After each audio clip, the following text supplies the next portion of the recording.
ever-changing regime. Although she was only able to snatch weeks here in the 8 years that followed, this period was to see her best work, with the production of 13 of the stories in which rabbits, mice, squirrels, hedgehogs and other creatures become humans in miniature, all of them illustrated with Beatrix's charming and individual paintings.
office areas.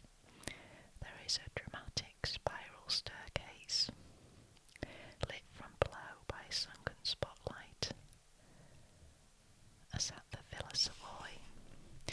The main living area is on the first floor and is carried by slender columns and lit by huge windows looking onto the garden.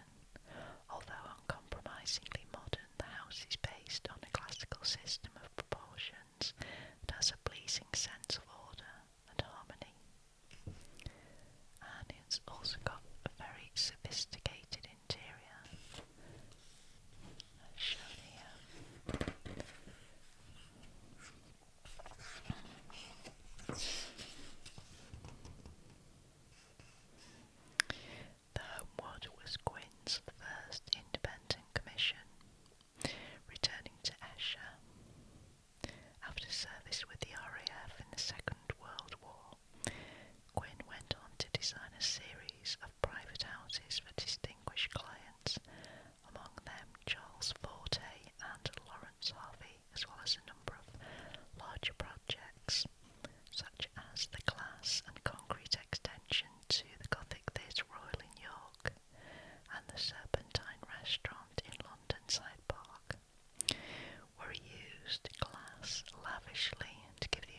Catholics and Presbyterians made him enormously popular, despite a sometimes light-hearted approach to his duties, which once led him to organise a curate's race along the sands downhill.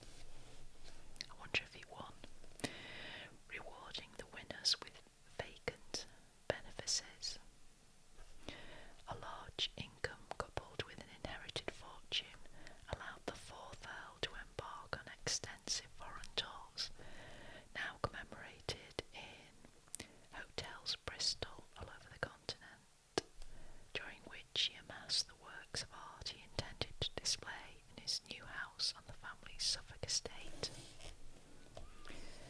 Ickworth is as grandiose and flamboyant as its creator, a large version of the fourth Earl's earlier house at Ballyscullion.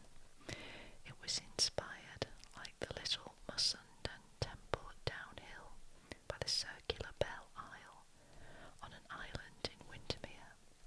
A huge domed rotunda decorated with classical columns and terracotta friezes is linked by curving corridors to rectangular wings, the whole building stretching some 183 metres, 600 feet from end to end. But Frederick was never to see his house completed. Work on Ickworth began in 1795 to the designs of the Italian architect Mario Asprucci the Younger, but came to a halt on the fourth Earl's death from gout in an outhouse in Italy in 1803, from where his body was shipped back to England, labelled as an antique statue. How strange. Tragically, the bishop had had his magnificent collection appropriated by Napoleonic troops in Rome in 1798. The fourth Earl's ambitious plans were realised by his son, created first Marquess of Bristol in 1826. The superb paintings, porcelain and furniture now displayed here largely represent the slow accumulation of several generations of Herveys, who have owned the estate since the mid-15th century. Many followed brilliant political careers, as did Frederick's gifted eldest brother George, the second Earl, who acquired gilt furniture and paintings while he was on diplomatic postings to Turin and Madrid. It was the first Earl, Frederick's grandfather, another prominent politician, who bought the early 18th century Huguenot pieces among the silver displayed in the museum room, the relatively restrained hand of Paul de la Marie, contrasting with more ornate Rococo Italian work. One case here is devoted to a shoal of silver fish, some designed as ornamental pendants, others as scent containers. Their realistic, scaly forms, including a whale and a swordfish, as well as more mundane species. The landing outside is used to show some of the fan collection acquired by Geraldine Anson, who married the third Marquis. The first Marquis housed the bulk of his collection in the grand staterooms in the rotunda rather than in the wings, as his father had intended.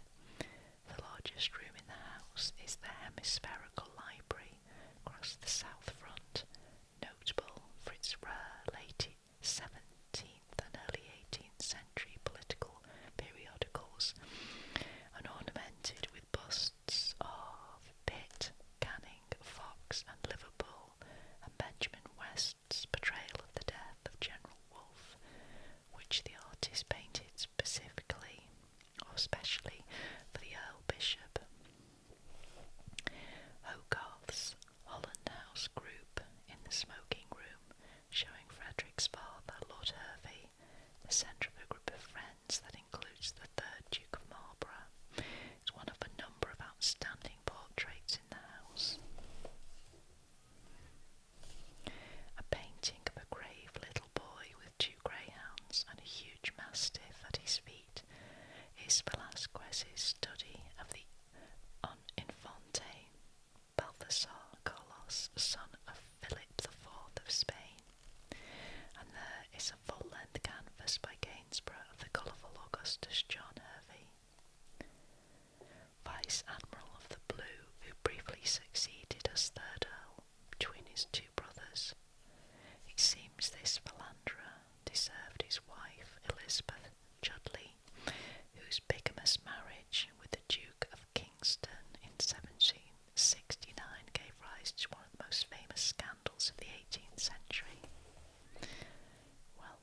placed clumps of trees and a chain of serpentine lakes crossed by 3-arched stone bridge.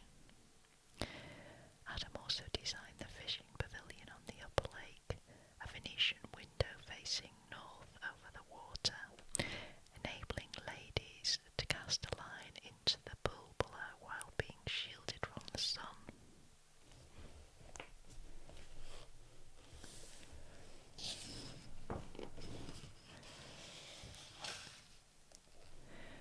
And now we have Killerton.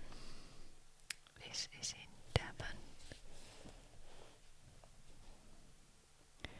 Modest Georgian house.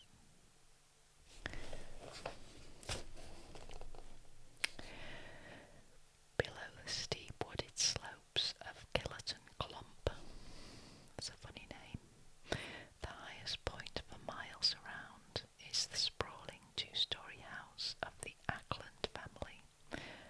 Later additions mask the plain Georgian block that was built in 1778-9 for Sir Thomas Dyke Ackland, 7th Baronet, by the architect John Johnson to replace an Elizabethan house on more or less the same site. This house was only intended to be a temporary residence, while a grandiose mansion by the much more fashionable James Wyatt was built on the hill, but Wyatt's plans never got further than the drawing board, and Johnson's modest building ended up being considerably expanded in the early 19th century and again in Edwardian times. At the foot of the drive are his magnificent stone stables with an elegant cupola rising over the pedimented archway leading into the courtyard. Another Sir Thomas, the 10th Baronet, was responsible for the Victorian Norman Revival Chapel by C.R. Cockerell to the north of the stables.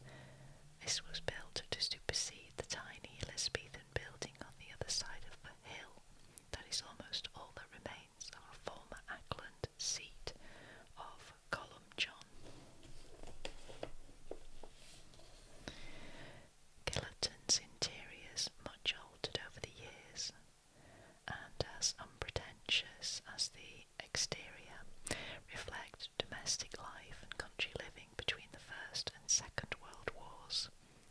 A music room in the centre of the house, lit by a window bay added in the 1820s, was the main focus of family activities. Music by Samuel Sebastian Wesley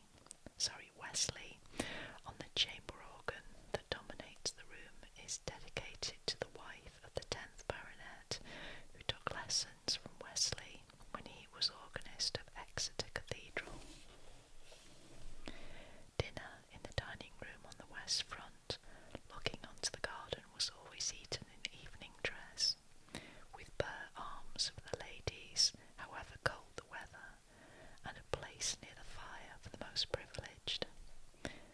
The room is decorated with Johnson's 18th century plaster frieze and with 2 terracotta roundels by the Danish sculptor Bertel Thorvaldsen, and it is hung with family portraits celebrating the 6th Baronet's advantageous marriage to the heiress Cecily Roth in 1721. Wooden columns frame a connecting door to the library, where the books now include some of those that belonged to the Reverend Sabine Baring-Gould, 1834 to 1924, the larger-than-life parson of the Devon village of Lew Trenchard, best known for his hymn Onward Christian Soldiers. In a corner of the room is a set of false book backs with fanciful titles.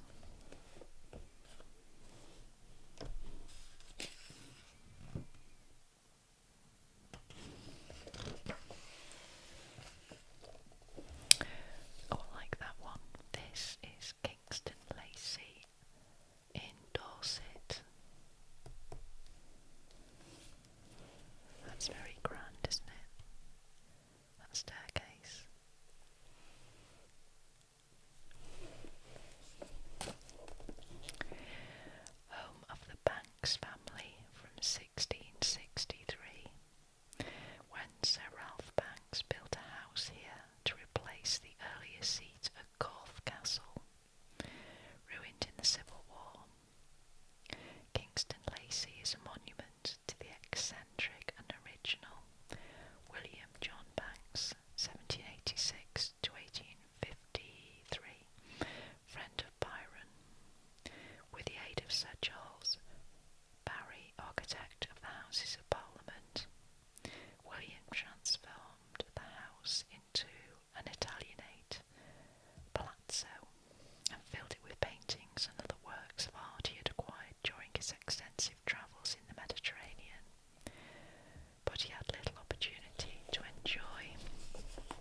Kingston Lacy still retains the shape of the double pile restoration mansion built by Sir Roger Pratt for Ralph Banks, but has been much altered. The hipped roof, pierced by prominent dormers, is crowned with a balustrade and cupola by Barry, and his tall chimneys at each corner give the house the look of an upturned footstool. On the south front, Barry's broad Italianate terrace sweeps right across the facade, with central steps flanked by urns and guarded by lions, descending to a lawn dotted with Venetian wellheads. His impressive marble staircase over here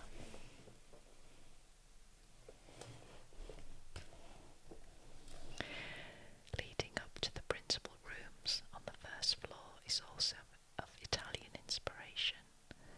Bronze figures set in niches in the airy loggia on the half landing include a depiction of brave Lady Mary Banks, who twice defended Corfe Castle for Charles I in the Civil War. She is shown holding the key of the castle, the actual keys to which are displayed over the fireplace in the library. No traces of Roger Pratt's house